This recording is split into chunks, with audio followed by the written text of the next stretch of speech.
A psycho killer kidnaps and murders innocent women, but one victim changes everything because her fiance decides to hunt the killer himself.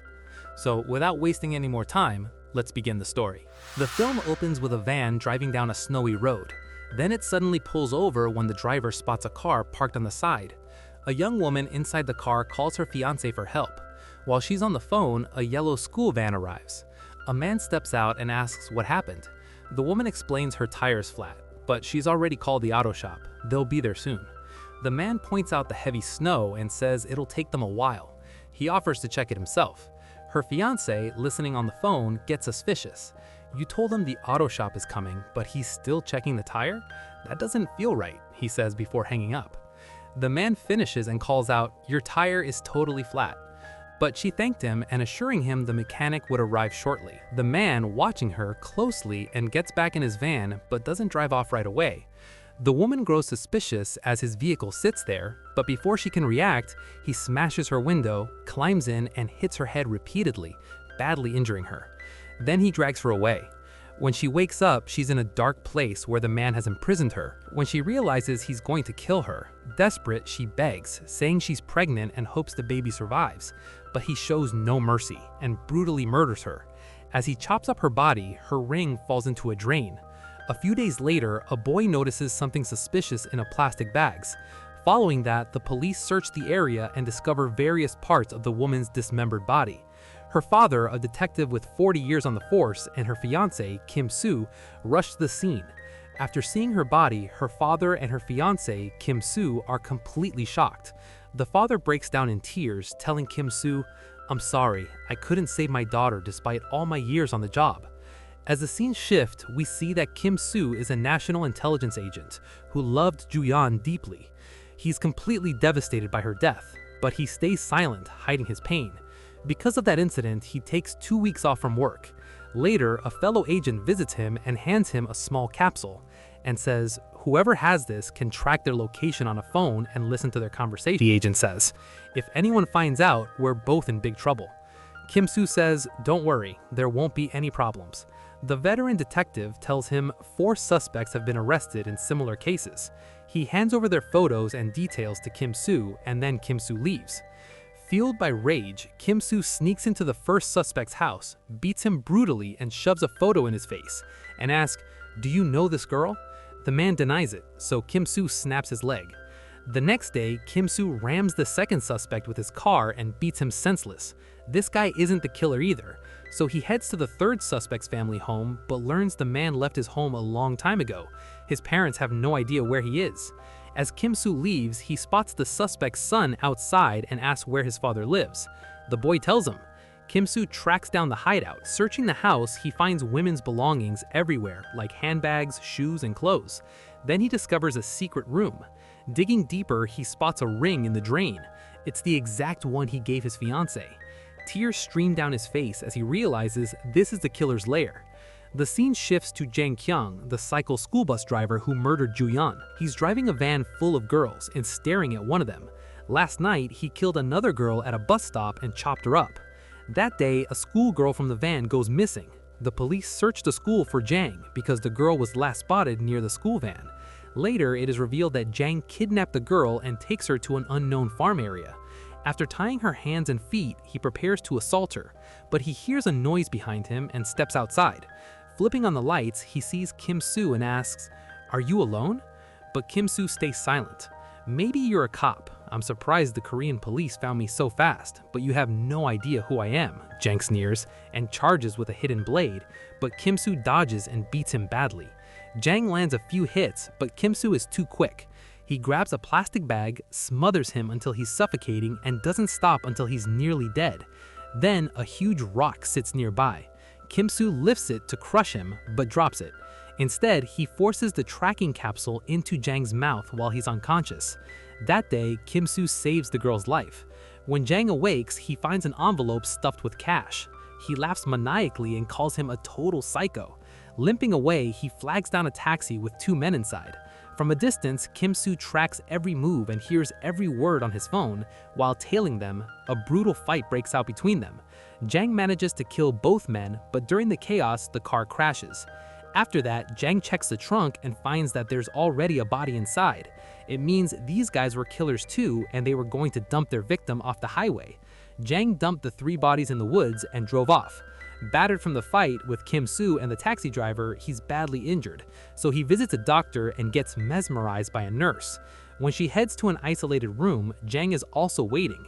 He locks the door and threatens her. "I was about to have fun with a girl last night, but a guy ruined it. Now I won't waste this chance," he growls. The nurse begs for mercy, but Jang is an animal in human form. He feels nothing.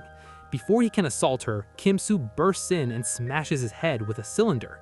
He severely beats Jang. As Jang lies half dead, the nurse tries to flee, but Kim Soo stops her. "You have to do first aid first." He leans in and whispers to Jang, "This is just the beginning. It won't end soon, and it'll get much worse." Then he crushes Jang's ankle so badly it rips through his soul and he screams in pain. Later, he stumbles out of a car, leg mangled and arm broken, barely able to walk. Jang doesn't know why this guy keeps messing with him and how he always knows his whereabouts. He suspects a tracking device, so he checks his shoes on the car thoroughly, but finds nothing. He hits the highway, desperate to ditch the vehicle, and signals another car, but it's packed with army soldiers, so he backs off. Meanwhile, Kim Soo gets a call from his fiance's father, the detective. "Stop stalking Jang," he warns him. "You've punished him enough. Let the police handle it." But Kim Soo refuses. He wants Jang to suffer like all his victims did. Jang shows up at his friend's house where his buddy and sister, fellow psychopaths and cannibals like him, listen to his tale of repeated torture and narrow escapes. His friend figures it out. "He's hunting you, probably family of one of the girls you killed." Jang retreats to a room and pieces it together. He recalls the ring on Kim Soo's hand and remembers which victim it belonged to, Juyan. Cut to Jang's friend dragging a captive girl to his kitchen, ready to slaughter her, but Kim Soo sneaks in silently.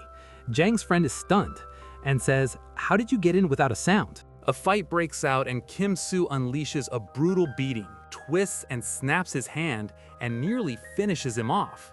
But Jang bursts in and opens fire. Kim Soo dodges and slips into another room. Then the girl attacks from behind, but wounded Kim Soo overpowers her. When her brother joins, Kim Soo knocks him out cold and hit him in the head multiple times. As Jang charges down the stairs, Kim Soo scatters nails on the floor. They pierce his feet. Kim Soo then pounds his head with an iron pipe until Jang's half dead. The next morning, police raid the house and arrest everyone. All are badly hurt, so they're rushed to the hospital, including Kim Soo. His agent friend who gave him the capsule visits. "Why not let the cops take Jang now?" he asks.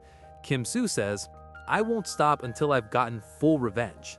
His friend urges, "Keep the capsule active until he wakes up." Kim Soo hushes him. Jang's room is close. He peeks behind the curtain and sees Jang is unconscious. But he is faking it and heard everything and realizes the capsule in his body is the tracker letting Kim Soo follow him. Kim Soo dumps Jang in another deserted spot for more punishment. This time, Jang knows it all: Kim Soo's identity, the revenge motive, and the capsule. He speaks directly to the tracker. "I know you can hear me. I've never played a game like this. It's gonna be fun. I know which girl you're avenging, even her address. You'll regret not killing me when you had the chance." Then Jang drops a bomb. "Oh, and when I killed your fiance, she said she was pregnant. She begged for her life, but I didn't spare her. You should have been there to save her." He heads to a drugstore, severely injures the store manager, takes laxative pills, and forces the capsule up from his stomach. As he washes up, a police car pulls up. He brutally attacks the cop and pushes the capsule into his gut, and then drives off. Kim Soo gets there too late. Jang is gone. He has no way to find him. He goes to Jang's psych friend in the hospital and says, "You know how Jang thinks. Where is he?" The man says, "He will hurt your fiance's family. That will make him happy. Even if you catch him later, he won't care." As Kim Soo leaves fast and receives a call from his friend who says Jang just told him on the phone that he's finishing something. He'll surrender himself to the police. Kim Soo asks for Jang's location. When his friend tells Jang's location, Kim Soo gets completely stressed because this is the same location as his wife's family. Now, Kim Soo knows that the Jang wants to kill his wife's family, because Jang's friend, who is a psycho in the hospital, has told Kim Soo that the more pain Jang inflicts on others, the more pleasure he gets. This means that if he reaches his family, he'll torture them to death. But Kim Soo can't reach there before Jang. Jang gets to the house first while Kim Soo is far away. Jang brutally beats the father-in-law, kills the fiance's sister. After that, Kim Soo arrives. Seeing this, he breaks down in tears. He realizes his mistake. If he had killed him earlier, he would never have seen this day. Jang calls the police and says, "I'm surrendering myself to you." He also tells them a location. Jang wants to surrender himself to the police so that Kim cannot take revenge on him, and he will suffer for the rest of his life. In this way, Jang will win this whole game. Jang reaches the place where the police are already waiting for him. Before Jang can be caught by the police, Kim Soo also arrives at that place there, and he picks Jang up in a moving car and takes him away from there. He takes him to the same house where Jang killed his fiancée and locks him inside. This is the place where Jang used to murder his victims. Kim Soo tortures Jang brutally, piercing a knife into Jang's mouth. Jang pleads, "Kill me. Why don't you just kill me?" Kim Soo says, "I will not end this game so easily. If I had to kill you, I would have killed you long ago. I will kill you when you will see the most intense pain of your life, when there will be fear in your eyes, and that will be my complete revenge." He says, "Leave me, don't kill me. You have tortured me a lot before." But Kim Soo says that you must have heard this line many times from others. Now you feel this pain. He asks Jang, "Are you feeling fear?" After this, he starts laughing. He says, "Fear and pain is not there in me. You already know this and you have gone through everything." Kim Soo says, "I would like you to feel pain even after death." And after this, he closed the door and put a rope in her mouth.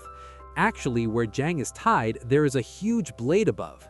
And if someone pulls the rope which is inside his mouth, then the blade will fall on his neck and kill him. And we see one end of the rope is locked on the door.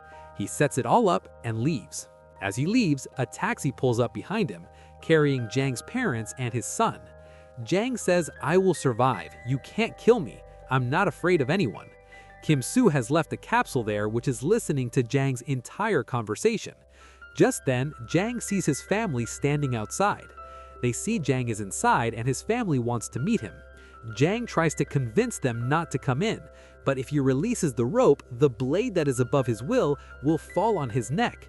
When his family tries to open the door, but they don't know that if the door is opened, the rope will be pulled. This is the moment when Jang's eyes have both the pain and the fear of death. He has caused this pain and fear to many people.